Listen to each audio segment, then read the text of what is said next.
It is Bitcoin Wednesday. Bitcoin Wednesday, the digital currency revolution in the Netherlands.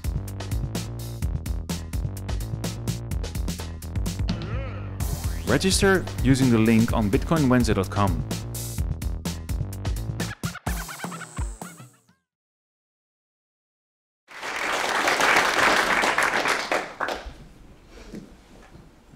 Right. So that's me. Well, I've produced these slides in Dutch. That's a bit stupid. I'll give the talk in English. That's best, isn't it? Yeah, okay. Well, Dutch would be easier. Never mind.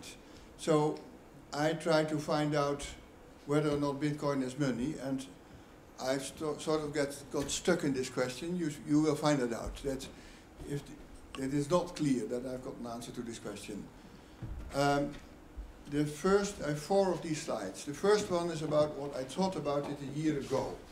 And I still think this, so that's reassuring for me. So I came to the conclusion that Bitcoin is an informational commodity. It's sort of made out of information, and it's a commodity. If you look in the literature what a commodity is, then it sort of fits. This is pages of text, but I still believe that story. So it's a reasonably strong case in terms of language that Bitcoin is a commodity and it's also informational. So a QOIC is a quantity of informational commodity. It need not be money at all. It could also be, say, digital pictures or whatever. So that informational commodities are sold or are money or are like money is not at all implicit in the notion of a commodity. Then it's money-like. Now, many things could be money-like. I mean, I could claim that this glass is money-like, but if I would make this claim, someone would object. So I would say that it's not only the money talk around Bitcoin which makes it money-like. It's mainly money-like because it's not like anything else. You couldn't find out what it would be good for. Well, it could be good for fun, but this would be a money-like fun. So it's so useless apart from transaction-like things that are very money-like, that it's itself money-like. So I conclude that it's a money-like informational commodity, which is not the same as being a money, not at all. Now, currently it's not a money. That's what I think. But it might become one. So money-like the idea of a money-like informational commodity is that the mechanism can start at day 0 without any acceptance, without any circulation, slowly grow, and at some stage some people will say, well, it is in fact a money. It's so big, it has become a money. And 10 years later, it may have died out, or it may have very few users, and it's not considered a money anymore. And then 2,000 years later, it all of a sudden resurfaces as a money. So moneyness is a social thing. Something is not a money by purely technical definition. Moneyness, being a money, is also a matter of social appreciation. Now, people disagree, of course, about what money is, but I would say that most people think that it can be the case that something is not a money because it's not seen as a money. For instance, if nobody uses it, many people would claim it's not a money. Now, so currently I would say that Bitcoin is a money-like informational commodity, which is not a money at the moment. It's not a currency either.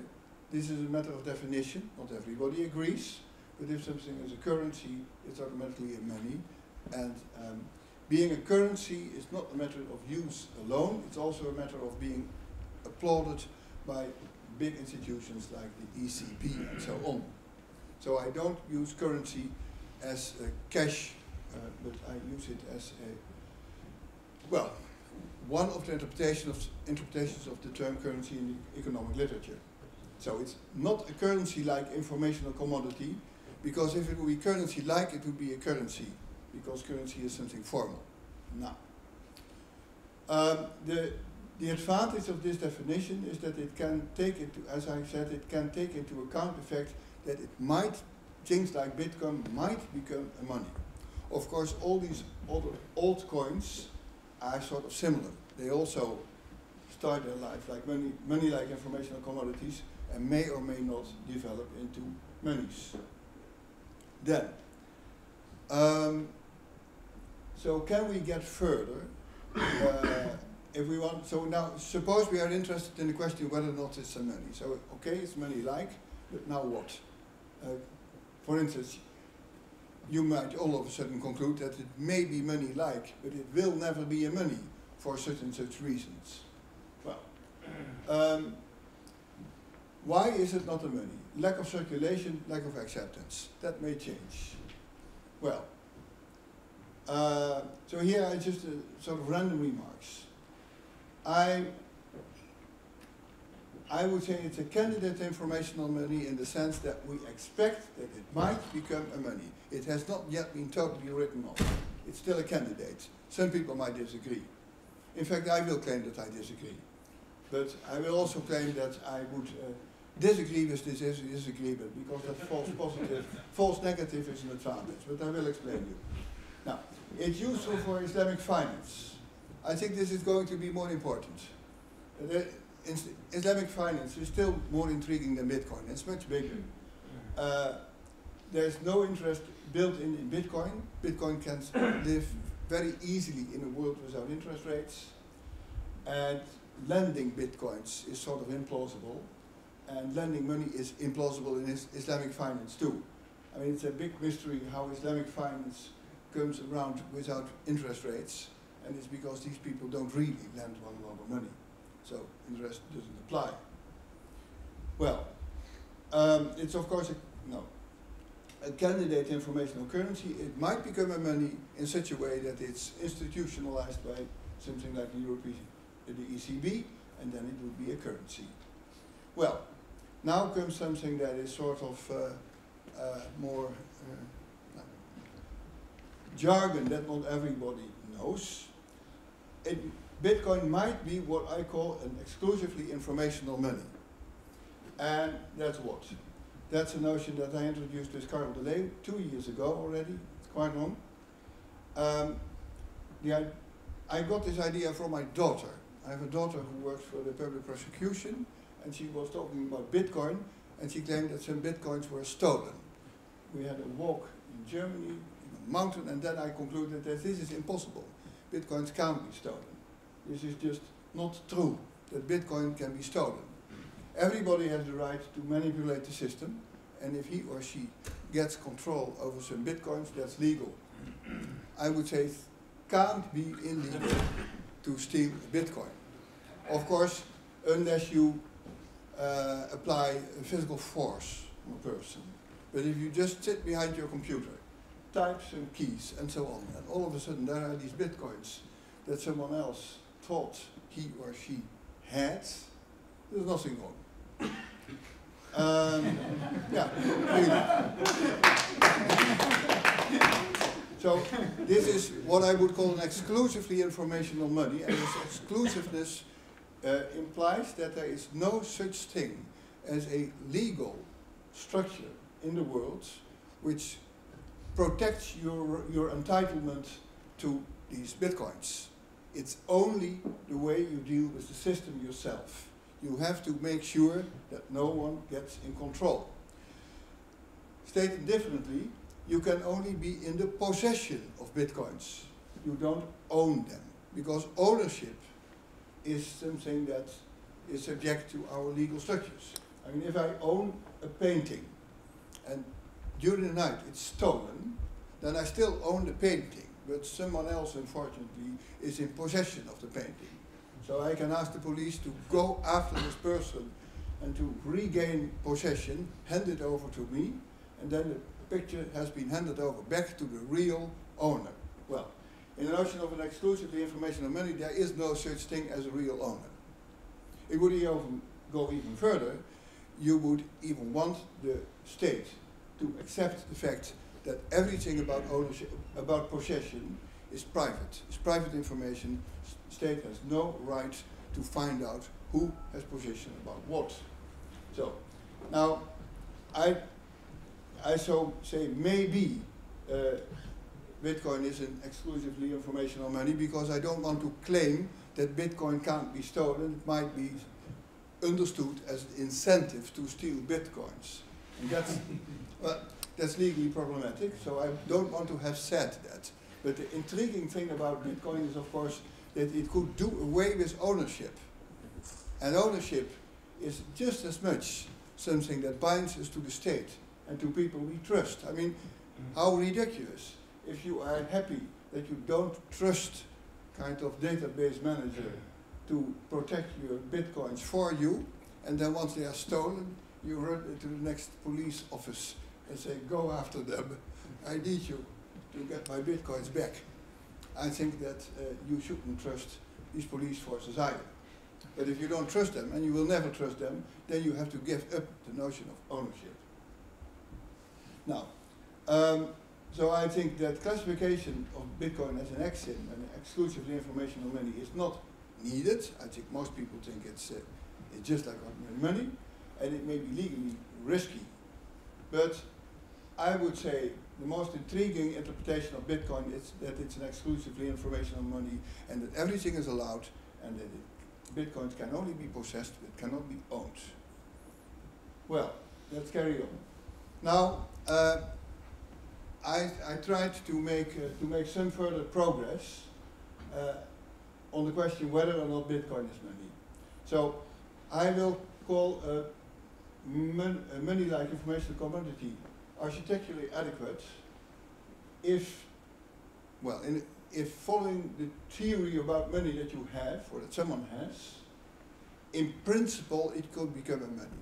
So suppose I have a money that consists of 10 coins, and there's only these 10 coins, and I tell you, well, this is going to be a money.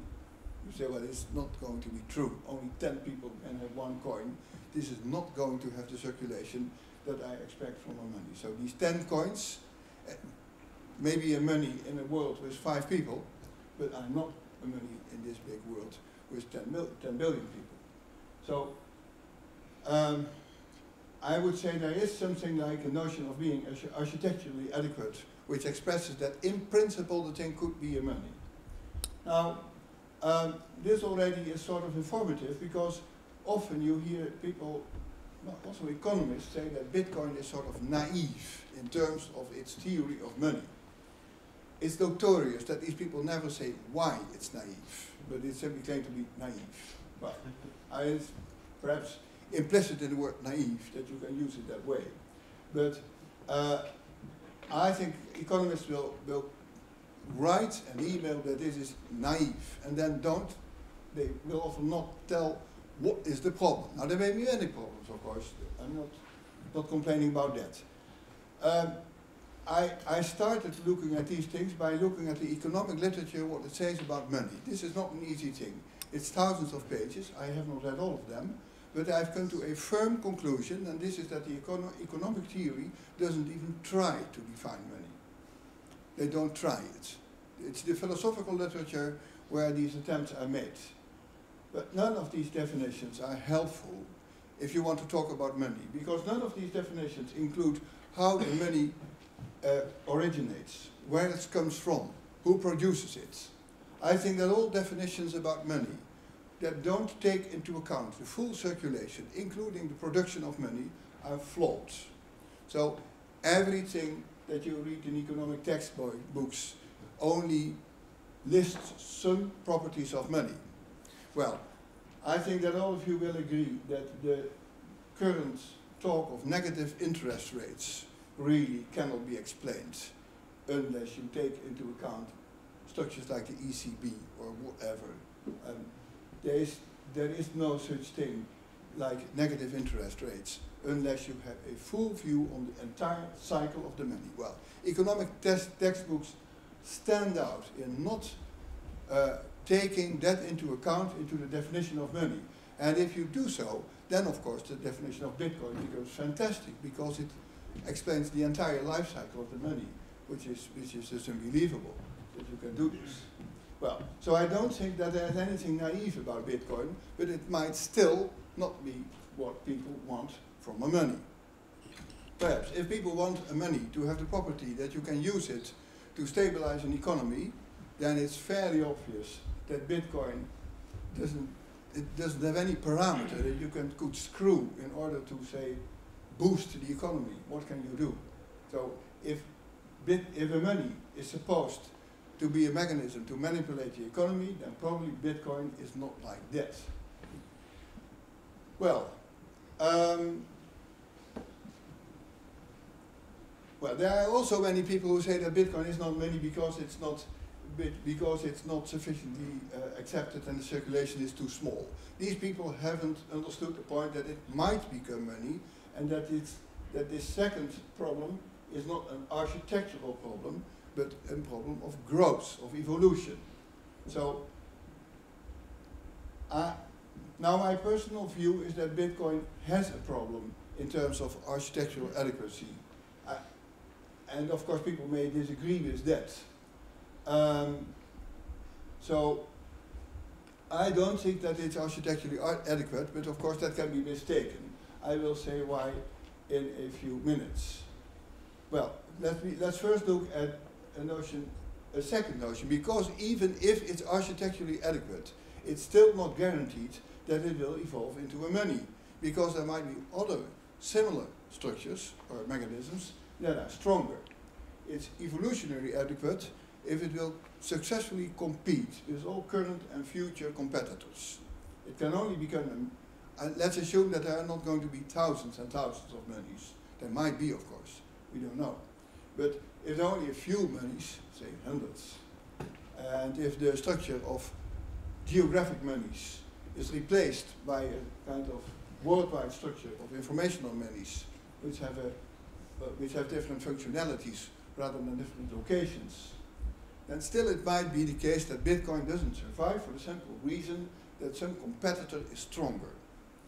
So evolutionary adequacy, so a typical example of a non-evolutionary adequate, so take the electric cars 1 century ago. These things were architecturally adequate because everybody could have driven an electric car of that kind.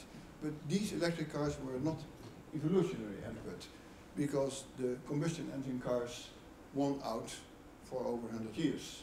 Perhaps the next generation of electric cars is both evolutionary adequate and both architecturally adequate and evolutionary adequate. Now, I think Bitcoin is only going to, per definition, if Bitcoin is a money, say in 10 years, then it was evolutionary adequate. That's obvious, that's a tautology. The question is, can we make any guesses about these things? Now, let's first look at the possibility that Bitcoin is inadequate. Now, we know very little about what the people who wrote Bitcoin wanted. There's no knowledge about the intentions of these people, the objectives of these people, the number of them. If it's known, it's not known to me. It may be known to any one of you. You may. I think it's in terms of age possible that the designer of Bitcoin is sitting in this room. I would be quite amazed, and so would be most of you, but it's conceivable. I think it's extremely implausible, but that's not a matter. Now, I think that the people who wrote Bitcoin thought that this thing guarantees anonymity in the way conventional cash money allows people to make anonymous transactions. I think that this has been disproven. I think anonymity of Bitcoin is insufficient. Now, you may say that the anonymity of ordinary cash is not important. Well, everybody interested in money, I think, should read the digital version of the Neue Zürcher Zeitung. This is amazing. These people have a statement about money every second day. Yesterday they guessed that negative interest rates may go to 5%. And they stated that big organizations want cash in the billions, because there's no way at the moment to have negative interest rates on conventional cash. This was the idea of Silvio Gesell, but reintroducing money with this demerge is not easy. So cash now has the very big advantage that it is protected against negative interest rates, which seems to be the future of money in the coming years in Europe. Now, of course, they found out in the Neue Zürcher Zeitung that you could simply skip cash. No, because cash is very important for anonymous transactions. Full stop. Well, I think that Bitcoin is not that strong. On the other hand, Bitcoin is weak in support for authentication.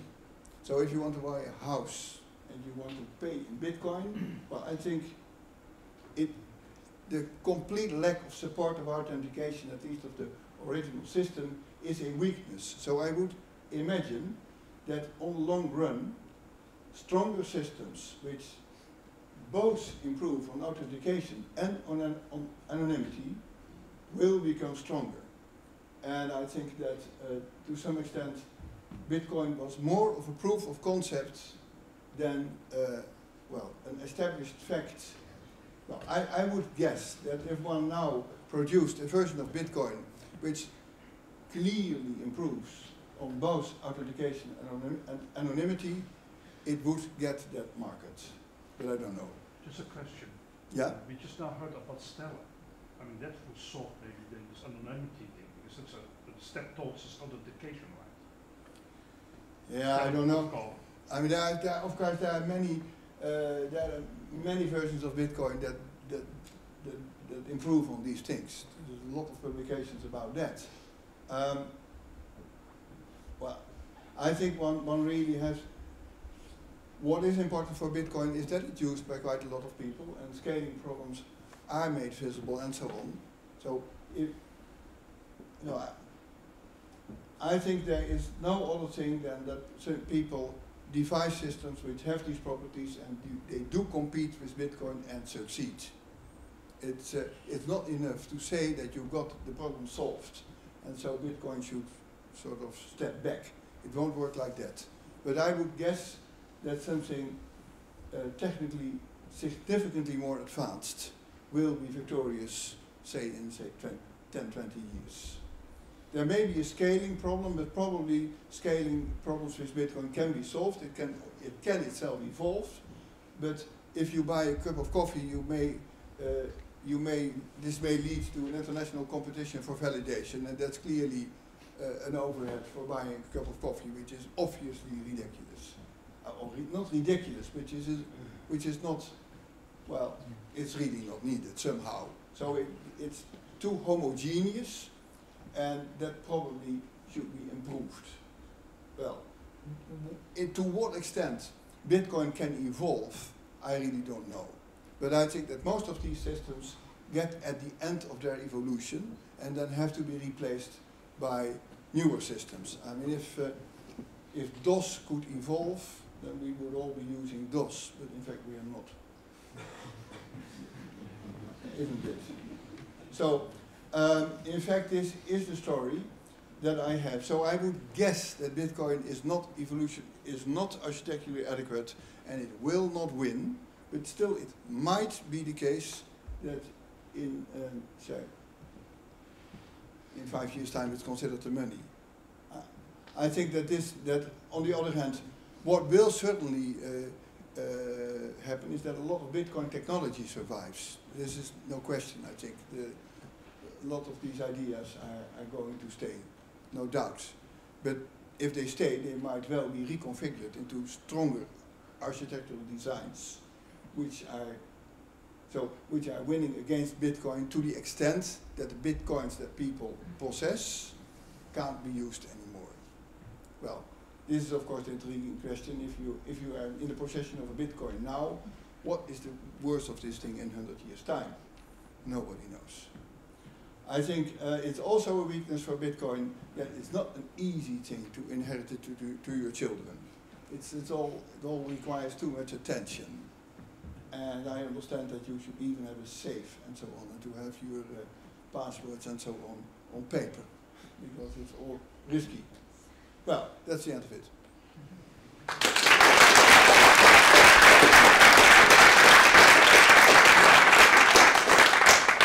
Anybody has a question or? Yeah? Please stand at the mic. you mentioned the comparison to Islamic finance, and it kind of got me wondering, so do you think that Bitcoin would be more viable if it would have built-in functionality to be lending and have interest rate? Would it make it easier to become a money, if I'm getting your definition Well, correct? by now, it should have the flexibility to have positive and negative interest rates. I mean, we had a positive bias about interest that is now outdated. So if it has these functionalities, I think it will be more acceptable. Of course, if these functionalities can be manipulated by a central bank, well, it gets far away from the ideology which created its original audience. But of course, then it moves out of the area of Islamic finance. Yeah. That's clear. I mean, you can't have it both ways. All right. But I think that for Islamic countries, it would be very useful to set up their own Bitcoin system. They should do away with mining. They have nothing to gain from miners, say, from Holland. But they could have, say, 20 independent mining units. And that would get you quite a long way with this technology. But it would require some sort of firewall, otherwise, or no, maybe not even. No, Oh, sorry. Yeah. I think it could be in the current system. Perhaps they would have to re-engineer the whole thing, but it would work very much like the money that they want to have. I think that's. I think they would be well advised to do these things. Yes. More questions?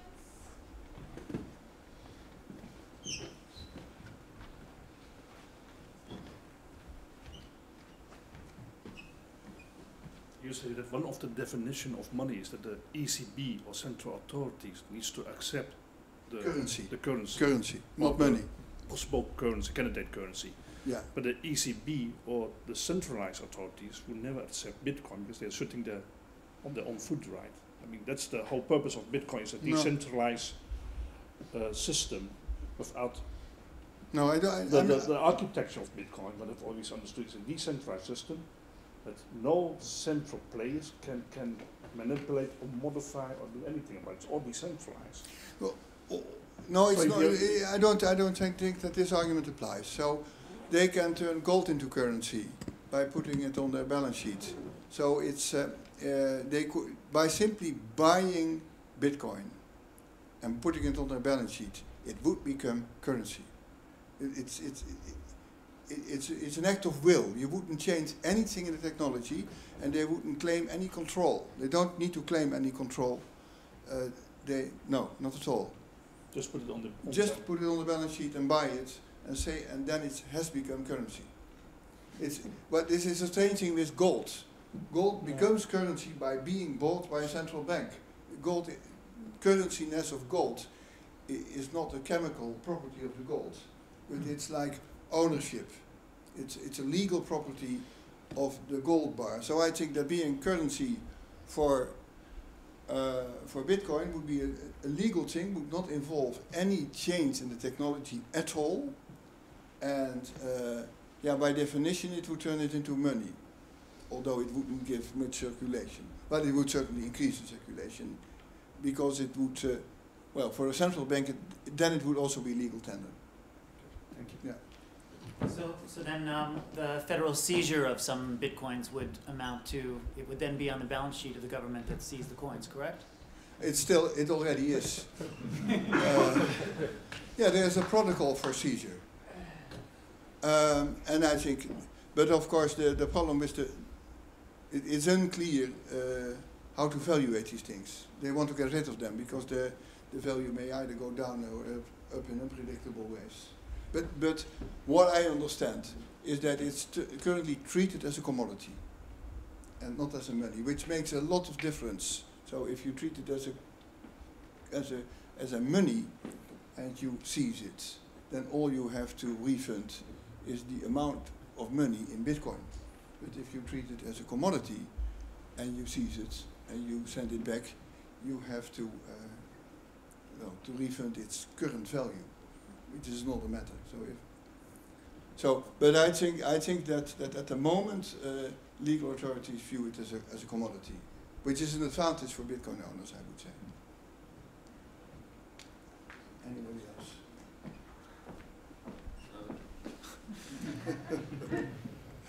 First of all, I want to say that this is probably one of the best explanations I've seen about the money-like application of Bitcoin.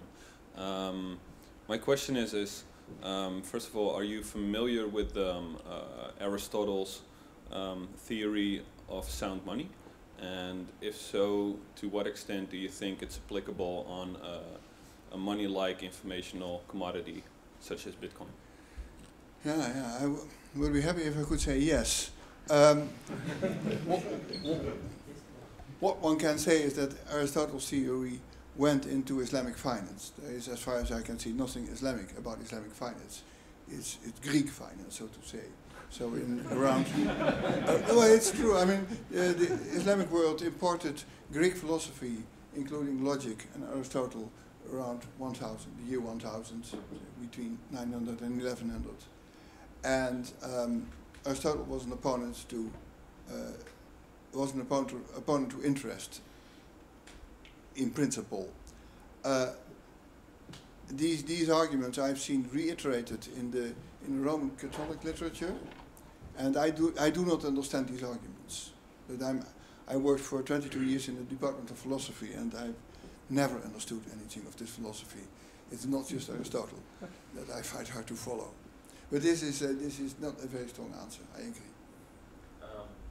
And your first point, you say that Satoshi or he, she, or they, that they probably assumed that the anonymity of the participants was guaranteed as well as with cash transfers.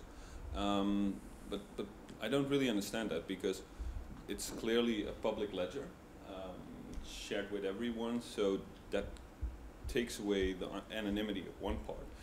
Don't you think that Satoshi would have understood that once any address, any public key would have been linked to any service that's related to a bank account, for example, that the anonymity disappears, but that in essence it could be used anonymous as long as you don't use any of these kind of services that link to you as a person, to your real first-class person identity? Well, of course I cannot prove what I say, because I have really no access to the mind of this person or these persons. But I think that they thought that they did better than they actually did, and that it was easier to use Bitcoin in an anonymous way than it has proven to be, because you can try to do well, not learning analytics but paying analytics on Bitcoin, and you can uncover a lot of information. So the brute power computing on this big ledger will uncover more information than needed, and I think they had in mind to make this thing much more anonymous, they would have been able to do so, because it's not, in terms of technology, impossible. It has not just been a very high-end design objective. Maybe it's just me, but I don't really understand what you mean with point 4, that it's not really attractable for big transactions such as buying a house. Could you maybe elaborate a little bit on that? Well, I think it's sort of hard to prove that you are the person who paid. You have to engineer it all on top of the whole thing. It's an additional layer. It's an additional layer which is not, well, which can also be vulnerable to fraud and so on. So I think that you want to do as little engineering on top of it yourself, as little protocol engineering on top of it yourself, and I think that whoever buys a house, buying a house is a legal transaction. So this Bitcoin has, in my view, this exclusively informational money interpretation, and then it's sort of outside the legal world. And at some stage, you may want to use it to become the owner of something. Well, if you do that by handing something you are not the owner of, then it's already sort of problematic. So yeah. So I think that people looking that the difference between ownership and possession either was not unimportant for the designers of Bitcoin, or whatever, but I think that had they reflected much longer about this, they would have concluded that a very competitive system combines and distinguishes ownership and possession. And it also produces an area where you have full biometric authentication and ownership. Yeah. I'm currently working on a decentralized identity and reputation system, so I would really love to discuss this further with you at some point. Yeah. You could Thank you. plug it into this thing, of course. Next question.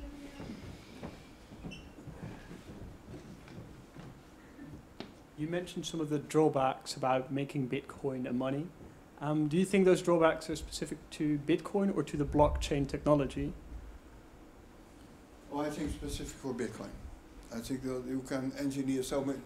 Blockchain is just a universal computing framework where you can engineer everything on top of. So there are no inherent drawbacks in the blockchain technology? Well, there may be a scaling problem, but I think that distributed blockchains are not a big problem. It's just doable. So I would imagine that the blockchain on itself, if it's distributed, is not a fundamental roadblock. But I don't know. Maybe. So not for the 0.125, but only for 0.6 it might be. Scaling. Yeah, 0.6 of course, with Bitcoin as I say was a year ago, it is a problem. It's too slow. And it creates too much work for a very little transaction. But I think that I would guess that Bitcoin has the power to evolve into something which is still Bitcoin and recognizes the old Bitcoins, so to say, which is sufficiently distributed so that it can that you can buy a cup of coffee cheaply. Yeah. Thank you. Okay. More questions? No? Okay. Thank you very much.